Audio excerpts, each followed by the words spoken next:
So there's this powerful new AI video tool out there that's making huge waves. And, it's raising some really profound and honestly deeply uncomfortable questions about how we treat the dead in this new digital age. So, yeah, let's dive right into it. Okay, so picture this. You're scrolling on a dating app and you see this profile. I mean, it sounds like a joke, right? But this is a real example of what people are making with an app that uses OpenAI's new video tech, Sora. And trust me, this is just the beginning of a very, very strange rabbit hole. And yeah, that dating profile, that is barely scratching the surface. It's just the tip of the iceberg. What we're really witnessing here is a technology that can turn all of human history, the entirety of it, into this bizarre and frankly pretty unnerving digital playground. And people are absolutely flocking to this stuff. An app using this tech, Sora, hit 1 million downloads in just 5 days after its initial launch. To put that in perspective, that's a debut that blew past even the original ChatGPT. So we're talking about an immediate, massive cultural impact here. So what are people making? Well, the app's feed is just this whirlpool of what some are calling brain rot. It's filled with the most surreal content you can imagine. We're talking Princess Diana DJing a rave, Karl Marx bargain hunting on Black Friday, Martin Luther King Jr. grabbing a free slushie. And it gets darker. There's even one of Hitler in a shampoo ad. It is a wild and honestly often disturbing new world. So you're probably wondering, how is any of this even possible? How is it allowed? Well, it all boils down to one crucial and very controversial rule that OpenAI has in its policy. And this right here, this lays out the core of the issue perfectly. See, OpenAI's policy says you absolutely need consent to use the likeness of any living person. Simple enough. But, and this is a huge but, there's a massive exception for what they call historical figures.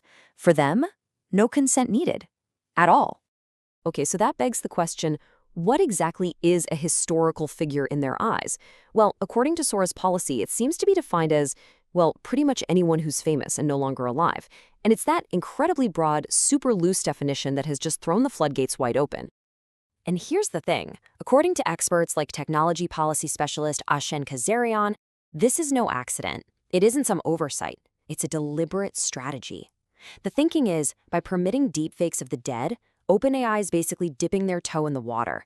They're testing the legal and social boundaries before, maybe, moving on to the living.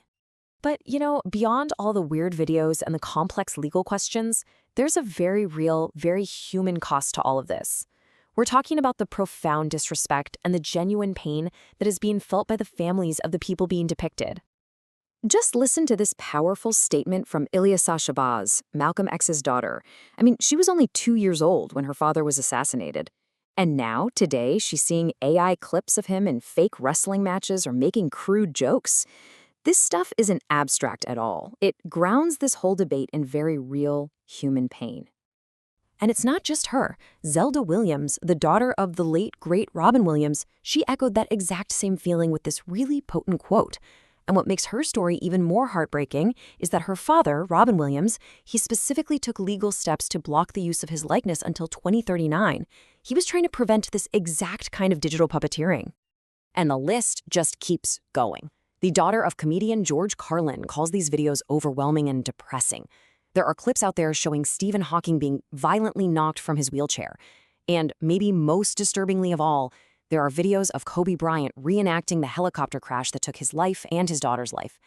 The level of disrespect it's just staggering. So, okay, with all of this pain and all this outrage, the obvious question is, can't they just sue?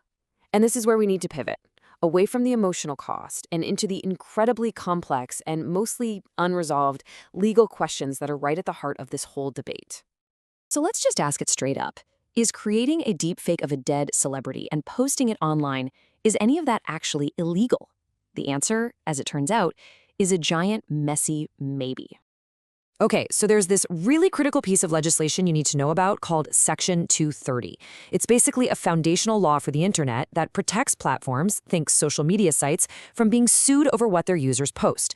But here's the million-dollar question. Does it also protect generative AI companies like OpenAI?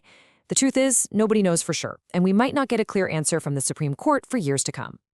And just to make things even more complicated, that right to control your own image after you die, it's called the post-mortem right of publicity.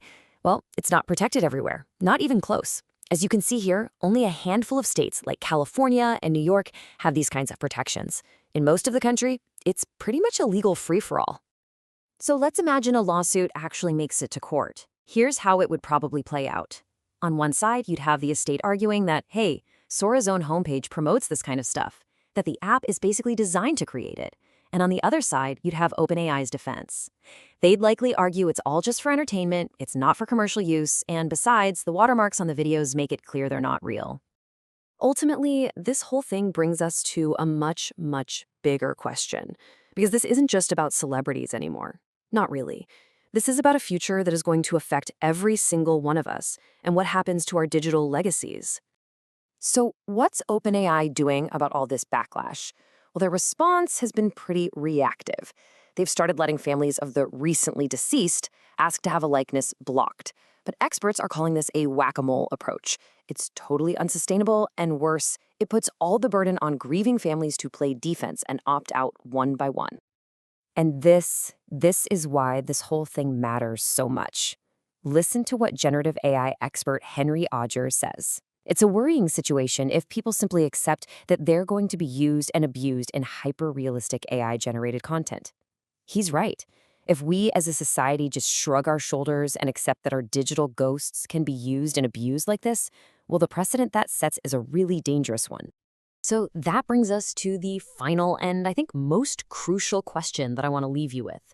In this new synthetic age, who gets to control your likeness after you're gone? Is it your family? Is it a corporation? Or is it just up for grabs for anyone to use however they want? It's a heavy question, but it's something we all really need to start thinking about, and fast.